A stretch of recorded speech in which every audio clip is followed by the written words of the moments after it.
ಇಂದಿರಾ ಮನೆ ಅಡುಗೆಗೆ ಸುಸ್ವಾಗತ. ಇಂದಿರಾ ಮನೆ ಅಡುಗೆಯಲ್ಲಿ ಇವತ್ತು ನಾನು ಕೈಮಾ ಉಂಡೆ ಸಾರು ಮಾಡ್ತಾಯಿದ್ದೀನಿ. ಕೈಮಾ ಉಂಡೆ ಸಾರು ಬಂದ್ಬಿಟ್ಟು ಮುದ್ದೆಗೆ, ಚಪಾತಿಗೆ, ಅನ್ನಕ್ಕೆ ಎಲ್ಲ ಚೆನ್ನಾಗಿರುತ್ತೆ. ಮತ್ತು ಅಕ್ಕಿ ರೊಟ್ಟಿಗೂ ಚೆನ್ನಾಗಿರುತ್ತೆ. ಮತ್ತು ಇವಾಗ ನೋಡಿ, ಇದನ್ನು ದೊಡ್ಡವ್ರಿಗೆ, ವಯಸ್ಸಾದವ್ರಿಗೆ, ಚಿಕ್ಕ ಮಕ್ಕಳಿಗೆ ಜೀರ್ಣ ಆಗೋದಕ್ಕೇನೂ ಚೆನ್ನಾಗಿರುತ್ತೆ. ಅದಕ್ಕೆ ತುಂಬ ಚೆನ್ನಾಗಿ ಜೀರ್ಣ ಆಗುತ್ತೆ. ಇವಾಗ ಹೇಗೆ ಮಾಡೋದಂತ ನೋಡ್ಕೊಳ್ಳೋಣ. ನಾನು ಮೊದಲಿಗೆ ಒಂದು ಬಾಣಲಿ ತೊಗೊಂಡಿದ್ದೀನಿ. ಬಾಣಲಿಗೆ 1-2 ಸ್ಪೂನ್ ಎಣ್ಣೆ ಹಾಕ್ಕೊಂಡಿದ್ದೀನಿ.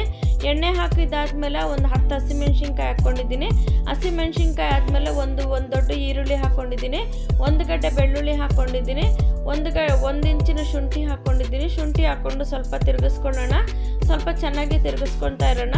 ತಿರುಗಿಸ್ಕೊಂಡಾದ್ಮೇಲೆ ಇವಾಗ ನಾನು 1 ಇಂಚಿನ ಚಕ್ಕೆ ಹಾಕ್ತಾ ಇದ್ದೀನಿ. 1 ಇಂಚಿನ ಚಕ್ಕೆ ಹಾಕಿದ್ಮೇಲೆ ಒಂದು 6 ಲವಂಗ, ಒಂದು 4 ಏಲಕ್ಕಿ ಹಾಕಿದ್ದೀನಿ. ಒಂದು ಅರ್ಧ ಸ್ಪೂನು ಕಾಳು ಮೆಣಸು ಹಾಕಿದ್ದೀನಿ. ಒಂದು ಅರ್ಧ ಸ್ಪೂನು ಸೋಂಪು ಕಾಳಿನ ಪುಡಿ ಹಾಕಿದ್ದೀನಿ. ಸೋಂಪು ಕಾಳು ಹಾಕಿಲ್ಲ, ಪುಡಿ ಹಾಕಿದ್ದೀನಿ ನಾನು. ಇದನ್ನು ಸ್ವಲ್ಪ ಹುರ್ಕೊಳ್ಳೋಣ. ಹುರ್ಕೊಂಡಾದ್ಮೇಲೆ ಒಂದು ಅರ್ಧ ಸ್ಪೂನ್ ಅರಿಶಿನ ಪುಡಿ ಹಾಕಿದ್ದೀನಿ. ಅರಿಶಿನ ಪುಡಿ ಹಾಕಿದ್ಮೇಲೆ ಹಸಿ ವಾಸನೆ ಹೋಗುವ ತನಕ ಹುರ್ಕೊಳ್ಳೋಣ. ಹುರ್ಕೊಂಡಾದ್ಮೇಲೆ ನೋಡಿ, ನಾವು ಇವಾಗ ಒಂದು ಸ್ಪೂನ್ ಗಸಗಸೆ ಹಾಕಿದ್ದೀನಿ. 10 ಗೋಡಂಬಿ ಹಾಕ್ಕೊಂಡಿದ್ದೀನಿ. 1 ಸ್ಪೂನ್ ಕಡಲೆಪಪ್ಪು ಹಾಕಿದ್ದೀನಿ. ಕಡಲೆಪಪ್ಪು ಹಾಕಿ ಸ್ವಲ್ಪ ತಿರುಗಿಸ್ಕೊಳ್ಳೋಣ. ಕಡಲೆಪಪ್ಪು ನಾವು ಪುಡಿ ಮಾಡೋದಕ್ಕೆ ಕೂಡ, ಪೌಡ್ರ್ ಮಾಡ್ಕೊಳ್ಳೋಕೆ ಕೂಡ ಹಾಕ್ಕೊಂಡಿದ್ದೀವಿ. ಒಂದು 4 ಸ್ಪೂನ್ ಪೌಡ್ರ್ ಮಾಡ್ಕೊಳ್ತಾ ಇದ್ದೀನಿ ಕೈಮಾ ಉಂಡೆಗೆ. ಇವಾಗ ಒಂದು ಮೀಡಿಯಮ್ ಸೈಜ್ ಟೊಮೆಟೊನ, ನಾಟಿ ಫಾರಮ್ ಟೊಮೆಟೊನ ನಾವು ಇವಾಗ ಕಟ್ ಮಾಡಿ ಹಾಕ್ಕೊಂಡಿದ್ದೀನಿ. ಅದನ್ನು ಕೂಡ ಮೆತ್ತಗಾಗೋ ತನಕ ನಾವು ಹುರ್ಕೊಳ್ಳೋಣ. ಮೆತ್ತಗಾಗೋ ತನಕ ಹುರ್ಕೊಂಡಾದ್ಮೇಲೆ ಇವಾಗ ಅದಕ್ಕೆ 1 ಹಿಡಿ ಕೊತ್ತಂಬರಿ ಸೊಪ್ಪು ಹಾಕಿದ್ದೀನಿ. ಕೊತ್ತಂಬರಿ ಸೊಪ್ಪನ್ನು ಸ್ವಲ್ಪ ಫ್ರೈ ಆಗೋ ತನಕ ಹುರ್ಕೊಳ್ಳೋಣ. ಕೊತ್ತಂಬರಿ ಸ್ವಲ್ಪ ಫ್ರೈ ಆದಮೇಲೆ ನಾನು ಇವಾಗ ಅರ್ಧ ಕಪ್ಪು ತೆಂಗಿನಕಾಯಿ ತುರಿ ಹಾಕ್ಕೊಂಡಿದ್ದೀನಿ. ಹಸಿ ತೆಂಗಿನಕಾಯಿ ತುರಿನ ಹಾಕ್ಕೊಂಡು ಸ್ವಲ್ಪ ಚೆನ್ನಾಗಿ ಮಿಕ್ಸ್ ಮಾಡ್ಕೊಳ್ಳೋಣ. ಮಿಕ್ಸ್ ಮಾಡ್ಕೊಂಡಾದ್ಮೇಲೆ ನಾವು ಇವಾಗ ಸ್ಟವ್ ಆಫ್ ಮಾಡ್ಕೊಂಬಿಡೋಣ. ಸ್ಟವ್ ಆಫ್ ಮಾಡಿಕೊಂಡು 1 ಸ್ಪೂನ್ ಖಾರದ ಪುಡಿ, 2 ಸ್ಪೂನ್ ಮನೆಯಲ್ಲೇ ಮಾಡಿರೋಂಥ ಮಸಾಲೆ ಪುಡಿ, ಮಟನ್ ಮಸಾಲೆ ಪುಡಿ, 4 ಸ್ಪೂನ್ ಧನಿಯಾ ಪುಡಿ ಹಾಕ್ಕೊಂಡು ಸ್ವಲ್ಪ ಬಾಣಲಿ ಬಿಸಿಲಿದ್ದಾಗಲೇ ತಿರುಗಿಸ್ಕೊಂಡು ಮಸಾಲೆ ಆರಕ್ಕೆ ಬಿಟ್ಬಿಡೋಣ. ಆರಕ್ಕೆ ಬಿಟ್ಟಾದ್ಮೇಲೆ ಮಸಾಲೆ ಆರಿದ್ಮೇಲೆ ಇವಾಗೆಲ್ಲ ಮಿಕ್ಸಿ ಜಾರ್ಗೆ ಹಾಕ್ಕೊಳ್ಳೋಣ. ಮಿಕ್ಸಿ ಜಾರ್ಗೆ ಹಾಕ್ಕೊಂಡು ಇದನ್ನು ಗಟ್ಟಿಯಾಗಿ ರುಬ್ಕೋಬೇಕಾಗುತ್ತೆ. ಸ್ವಲ್ಪ ನೀರು ಹಾಕ್ಕೊಂಡು ಗಟ್ಟಿಯಾಗಿ ರುಬ್ಕೋಬೇಕಾಗುತ್ತೆ. ನೀರಾಗಿ ರುಬ್ಬಿದ್ರೆ ನಮಗೆ ಕೈಮಾಗೆ ಸರಿ ಬರೋಲ್ಲ. ಇದು ಕೈಮಾ ಉಂಡೆಗೆ ಹಾಕ್ಕೊಳ್ಳೋದ್ರಿಂದ ನೋಡಿ ಗಟ್ಟಿಯಾಗಿ ರುಬ್ಬಿದೆ.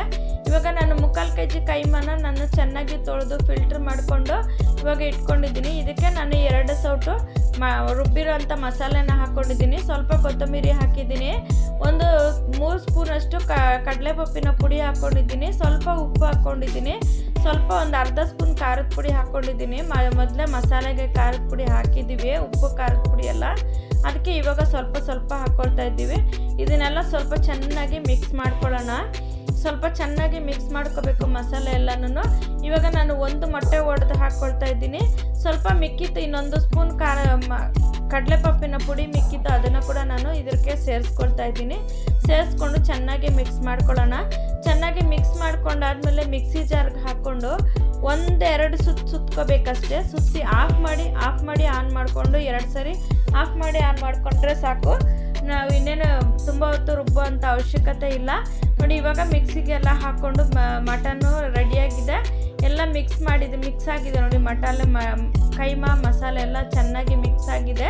ನಾವು ಕೈಯಲ್ಲೂ ಕೂಡ ಸ್ವಲ್ಪ ಚೆನ್ನಾಗಿ ಮಿಕ್ಸ್ ಮಾಡ್ಕೋಬೇಕಾಗುತ್ತೆ. ಕೈಯಲ್ಲೂ ಚೆನ್ನಾಗಿ ಮಿಕ್ಸ್ ಮಾಡಿಕೊಂಡು ನೋಡಿ, ದೊಡ್ಡದು ನಿಂಬೆಹಣ್ಣಿನ ಗಾತ್ರದಷ್ಟು, ನಿಮಗೆ ಚಿಕ್ಕದು ಬೇಕಾದ್ರೆ ಚಿಕ್ಕದು ಮಾಡ್ಕೊಳ್ಳಿ, ಸ್ವಲ್ಪ ದೊಡ್ಡದು ಬೇಕಾದ್ರೆ ದೊಡ್ಡದು ಮಾಡ್ಕೊಳ್ಳಿ. ತುಂಬ ದೊಡ್ಡದು ಮಾಡಿದ್ರೆ ಚೆನ್ನಾಗಿರೋದಿಲ್ಲ, ಒಳಗಡೆ ಎಲ್ಲ ಬೇಯೋದಿಲ್ಲ. ನೋಡಿ, ಇವಾಗ ನನಗೆ ಒಂದು 3/4 kgಗೆ ಒಂದು 34 ಉಂಡೆ ಆಗಿ ಒಂದು ಚಿಕ್ಕದು ಒಂದು ಉಂಡೆ ಆಗಿದೆ. ಅಷ್ಟು ಉಂಡೆ ಆಗಿದೆ. ಇವಾಗ ನಾನು ನೋಡಿ ಉಂಡೆ ಸಾರು ಮಾಡ್ಕೊಳ್ಳೋದಕ್ಕೆ ಮತ್ತೆ ನಾನು ಇನ್ನೊಂದು ಬಾಣಲಿ ಇಟ್ಕೊಂಡಿದ್ದೀನಿ. ಬಾಣಲಿಗೆ ಒಂದು 3 ಸ್ಪೂನ್ ಎಣ್ಣೆ ಹಾಕ್ಕೊಳ್ತಾ ಇದ್ದೀನಿ. 3 ಸ್ಪೂನ್ ಎಣ್ಣೆ ಹಾಕ್ಕೊಂಡು ಸಣ್ಣದೊಂದು ಈರುಳ್ಳಿನ ಕಟ್ ಮಾಡಿಕೊಂಡು ಪುಡಿಯಾಗಿ ಕಟ್ ಮಾಡ್ಕೊಂಡು ಇದಕ್ಕೆ ಹಾಕ್ಕೊಂಡಿದ್ದೀನಿ. ನೋಡಿ, ನನಗೆ ಕೈಮಲ್ಲಿ ಮೂಳೆ ಜಾಸ್ತಿ ಇರಲಿಲ್ಲ, ಅದಕ್ಕೋಸ್ಕರ ನಾನು ಸ್ವಲ್ಪ ಕೈಮಾನ ತಗೊಂಡು ಅದಕ್ಕೆ ಮಸಾಲೆಗೆ ಎಣ್ಣೆಗೆ ಫ್ರೈ ಮಾಡ್ಕೊಳ್ತಾ ಇದ್ದೀನಿ. ಮಟನ್ ಇದ್ದರೆ ಸ್ವಲ್ಪ ಸಾರು ಚೆನ್ನಾಗಿರುತ್ತೆ ಅಂತೇಳಿ. ನೋಡಿ, ಇವಾಗ ರುಬ್ಬಿರೋ ಮಿಶ್ರಣನೆಲ್ಲ ಇದಕ್ಕೆ ಹಾಕ್ಕೊಂಡು ಚೆನ್ನಾಗಿ ಫ್ರೈ ಮಾಡ್ಕೊಳ್ಳೋಣ. ಇದು ತುಂಬ ಎಣ್ಣೆ ಬಿಡೋವರೆಗೂ ಫ್ರೈ ಮಾಡೋವಂಥ ಅವಶ್ಯಕತೆ ಇಲ್ಲ, ಯಾಕಂದರೆ ನಾವು ಮೊದಲಿಗೆ ಎಣ್ಣೆಲೆಲ್ಲ ಹುರ್ಕೊಂಡಿದ್ದೀವಿ. ಅದಕ್ಕೋಸ್ಕರ ತುಂಬ ಉರಿಯೋ ಅವಶ್ಯಕತೆ ಏನಿಲ್ಲ. ನೋಡಿ, ಸ್ವಲ್ಪ ಚೆನ್ನಾಗಿ ಫ್ರೈ ಆದಮೇಲೆ ನಾವು ಇವಾಗ ಅದಕ್ಕೆ ನೀರು ಹಾಕ್ಕೊಳ್ಳೋಣ. ನಮಗೆ ಯಾವ ಮಟ್ಟಕ್ಕೆ ನಮಗೆ ಸಾರು ಬೇಕೋ, ಯಾವ ಮಂದಕ್ಕೆ ನಮ್ಗೆ ಸಾರು ಬೇಕೋ ಆ ಮಂದಕ್ಕೆ ನಾವು ಮಾಡ್ಕೊಳ್ಳೋಣ. ಕೈಮಾ ಸಾರಿಗೆ ಬಂದ್ಬಿಟ್ಟು ಸ್ವಲ್ಪ ನೀರಾಗೆ ಇರಬೇಕಾಗುತ್ತೆ ಸಾರು, ಯಾಕಂದರೆ ಕೈಮಾನಲ್ಲಿ ನಾವು ಕಡಲೆಪಪ್ಪು ಹಾಕಿದ್ದೀವಿ ಮತ್ತು ಮಸಾಲೆ ಎಲ್ಲ ಹಾಕಿದ್ದೀವಿ. ಅದಕ್ಕೋಸ್ಕರ ಆ ಮಸಾಲೆ ಎಲ್ಲ ಬಿಡೋದ್ರಿಂದ ಇನ್ನೂ ಗಟ್ಟಿ ಆಗುತ್ತೆ ಸಾರು, ಕಡಲೆಪಪ್ಪು ಗೋಡಂಬಿ ಎಲ್ಲ ಹಾಕಿರೋದ್ರಿಂದ. ನೋಡಿ ಇವಾಗ ಸಾರು ತಿರುಗಿಸಿ ಸ್ವಲ್ಪ ಉಪ್ಪು ಹಾಕಿ ನಾವು ತಿರುಗಿಸಿ ಬಿಟ್ಬಿಡೋಣ. ನೋಡಿ ಇವಾಗ ಕುದಿಯೋಕ್ಕೆ ಬಿಡೋಣ. ಕುದಿಯೋಕ್ಕೆ ಬಿಟ್ಮೇಲೆ ಒಂದು 5 ನಿಮಿಷ ಕುದಿಯೋಕ್ಕೆ ಬಿಡೋಣ. 5 ನಿಮಿಷ ಆಗಿದೆ. ಇವಾಗ ಸಾರು ಕುದೀತಾ ಇದೆ. ಇವಾಗ ಕೈಮಾ ಉಂಡೆ ಎಲ್ಲ ಒಂದೊಂದಾಗಿ ನಾವು ನಿಧಾನಕ್ಕೆ ಒಂದೊಂದು ಪಕ್ಕದಲ್ಲೂ ಒಂದೊಂದು ಹಾಕ್ಕೊಳ್ಳೋಣ. ಅಗ್ಲಕ್ಕಿರೋ ಪಾತ್ರೆ ತೊಗೊಂಡು ಮಾಡ್ಕೊಳ್ಳಿ. ಯಾವಾಗ್ಲೂ ಸಣ್ಣಕ್ಕಿರೋ ಪಾತ್ರೆ ತೊಗೊಂಡು ಹಾಕ್ಕೊಂಡ್ರೆ ನಮಗೆ ಕೈಮಾ ಉಂಡೆ ಸಾರು ಬರೋದಿಲ್ಲ, ಧಾರಾಳವಾಗಿರಬೇಕು. ನೋಡಿ ಇವಾಗ ಲಿಡ್ ಮುಚ್ಚಿಬಿಟ್ಟು ಒಂದು 10 ನಿಮಿಷ ಮೀಡಿಯಮ್ ಊರಿನಲ್ಲಿ ನಾವು ಲೋ ಫ್ಲೇಮಲ್ಲಿ ಇಟ್ಕೊಂಡು ಹಾಕಿದ್ರೂ ಚೆನ್ನಾಗಿರುತ್ತೆ. ನೋಡಿ ಇವಾಗ ಲೋ ಫ್ಲೇಮಲ್ಲಿ ಇಟ್ಕೊಂಡು ನಾನು ಬೇಯಿಸ್ಕೊಂಡಿದ್ದೀನಿ. ಎಲ್ಲ ಕೈಮಾ ಉಂಡೆ ಎಲ್ಲ ಮೇಲೆ ಬಂದಿದೆ, ಸಾರು ರೆಡಿಯಾಗಿದೆ. ಕೈಮಾ ಉಂಡೆ ಎಲ್ಲ ಮೇಲೆ ಬಂದರೆ ಸಾರು ರೆಡಿಯಾಗಿರುತ್ತೆ ಅಂತ. ನೋಡಿ ಇವಾಗ ಕೈಮಾ ಉಂಡೆ ರೆಡಿಯಾಗಿದೆ, ಸಾರು ರೆಡಿ ಇದೆ. ನೀವು ಮನೇಲಿ ಮಾಡಿ ನೋಡ್ಕೊಳ್ಳಿ, ಹೇಗೆ ಅನ್ನಿಸ್ತು ಅಂತ ನಮಗೆ ಕಮೆಂಟ್ ಬಾಕ್ಸಲ್ಲಿ ತಿಳಿಸಿ. ಸಬ್ಸ್ಕ್ರೈಬ್ ಮಾಡೋದನ್ನು ಮರಿಬೇಡಿ, ಬೆಲ್ ಬಟನ್ ಒತ್ತೋದನ್ನು ಮರಿಬೇಡಿ.